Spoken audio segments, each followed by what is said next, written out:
അതായത് അമേരിക്കയ്ക്ക് നാടൻ ഭാഷയിൽ പറഞ്ഞാൽ കുരു പൊട്ടുന്നതിൽ കുറ്റം പറയാൻ പറ്റില്ല, ഒട്ടും പറ്റില്ല.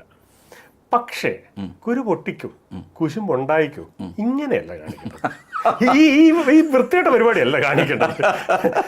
കുശുമ്പൊക്കെ സാധാരണ, കുശുമ്പ്, അസൂയ, കഷണ്ടി, ഇതിന് മൂന്നിനും വരുന്നില്ലല്ലോ. അപ്പോൾ അതിൻ്റെ അകത്ത് ഇങ്ങനെയല്ല കാണിക്കേണ്ടത്, മനസ്സിലായില്ലേ? ഇച്ചിരി മര്യാദ, ഇച്ചിരി ഡീസൻസി. അല്ല, വേറൊരു കാര്യമുണ്ട്. നരേന്ദ്ര ദാമോദർ മോഡിക്ക് നല്ല ബോധ്യമുള്ളൊരു കാര്യമാണ് അങ്ങേര് ഇന്ത്യൻ പ്രധാനമന്ത്രിയാണെന്ന് 145 കോടി ജനങ്ങളുടെ പ്രതിനിധീകരിച്ചാണ് അങ്ങേര് പെരുമാറുന്നതെന്നും ആ ഒരു ബോധ്യത്തിലാണ് നമ്മൾ ഇതുവരെ കനപ്പിച്ചൊരു വർത്താനമോ പേഴ്സണലി ആരെ ഇൻസൾട്ട് ചെയ്യുന്നതോ.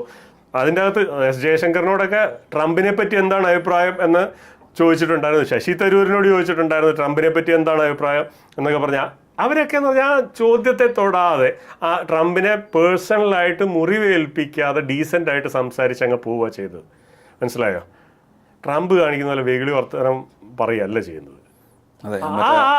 ആ ഒരു ട്രംപ് ഒരു രാജ്യത്തിൻ്റെ രാഷ്ട്രത്തലവനാണെന്നുള്ള ബോധം അങ്ങർക്ക് വേണം.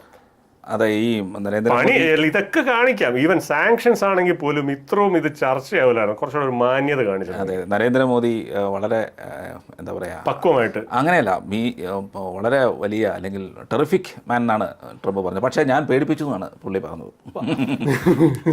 ഇച്ചിരി വിഷമിക്കും. അപ്പോൾ ഈ പറയുന്ന പോലെ, പക്ഷേ നമ്മൾ ഓർക്കേണ്ട ഒരു കാര്യമുണ്ട്. കാര്യം 98-ലല്ലേ പൊഖ്രാൻ നടത്തിയത്. അന്ന് നമ്മളിത് നടത്തിയപ്പോൾ നമുക്കെതിരെ ഉപരോധം പ്രഖ്യാപിച്ചു, എങ്ങും എത്തിയില്ല.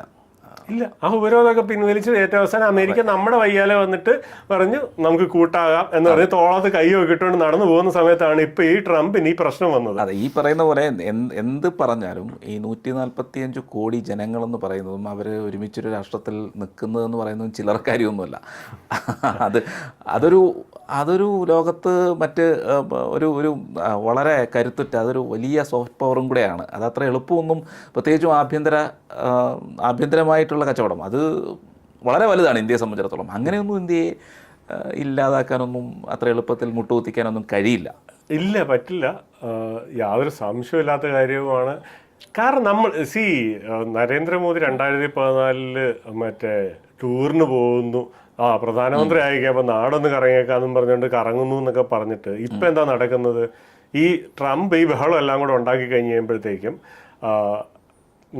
നാട്ടുകാരാണ് എണീറ്റ് എന്ന് പറയുന്നത് ഇന്ത്യയോട് ഈ കാണിക്കുന്നത് ശരിയല്ല, ഇന്ത്യയോട് ഈ കാണിക്കുന്നത് ശരി. എന്തിന്? ചൈന നമ്മുടെ അഡ്വൈസറിയാണ്. മോദിയുടെയും ജയശങ്കറിനെയും ഫോറിൻ പോളിസി തെറ്റാണെന്ന് ഗ്ലോബൽ ടൈംസിൽ എഴുതിയ ടീമാണ് ചൈന. അത് ചൈനീസ് ഭരണകൂടത്തിന്റെ അനുഗ്രഹം ഇല്ലാതെ ഗ്ലോബൽ ടൈംസിൽ ഒരു അക്ഷരം പതിയില്ല, ഒരു വരി വരില്ല. അങ്ങനെയുള്ള ചൈനയാണ് ഓടി വന്നിട്ട് പറയുന്നത് ഇന്ത്യയുടെ സോവറിനിറ്റിയാണ് അവരുടെ, അതിൻ്റെ അകത്ത് കൈകടത്തരുത് എന്ന് ചൈനയാണ് പറയുന്നത്. പക്ഷെ വേറൊരു കാര്യമുണ്ട്, ഈ റിഫൈൻ ചെയ്ത് വിൽക്കുന്ന ആ കഥ തീർന്നില്ല. ആ കഥയുടെ ഇതെന്താന്ന് വെച്ചാൽ ചൈന നമ്മളെക്കാട്ടി കൂടുതൽ എണ്ണ മേടിക്കുന്നുണ്ട്. ചൈന ഒരു തുള്ളി പോലും മറ്റുള്ള രാജ്യങ്ങൾക്ക് വിൽക്കുന്നില്ല. നമ്മൾ മറ്റുള്ള രാജ്യങ്ങൾക്ക് വിൽക്കുന്നുണ്ട്.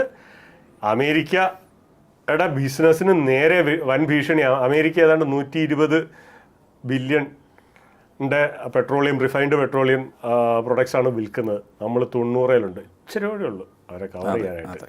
അമേരിക്കയ്ക്ക് സ്വന്തമായിട്ട് ഓയിലുണ്ട്. അമേരിക്ക ലോകരാജ്യങ്ങളുടെ മുഴുവൻ ഓയിലുകളെയും കൺട്രോൾ ചെയ്യുന്ന പപ്പറ്റ് മാസ്റ്ററായിട്ട് നിൽക്കുന്ന അമേരിക്കയായിട്ട് ചെറിയൊരു 30 ബില്യൻ്റെ വ്യത്യാസമേ ഉള്ളൂ. ഒരു ഇച്ചിരി സമയം കൂടെ തന്നു കഴിഞ്ഞാൽ നമ്മളത് ഇറാനിൽ നിന്ന് മേടിച്ച് അതും കൂടി ഇപ്പോൾ തീർത്തു കൊടുക്കും.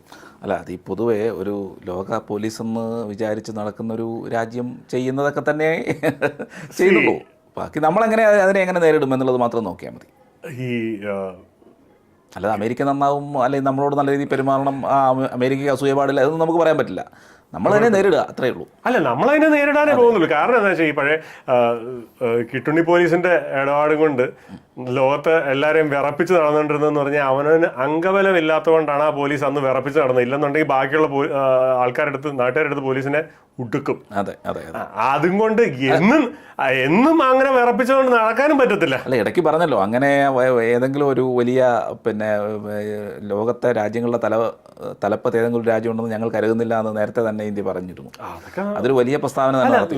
നമ്മള് ഇത് വളരെ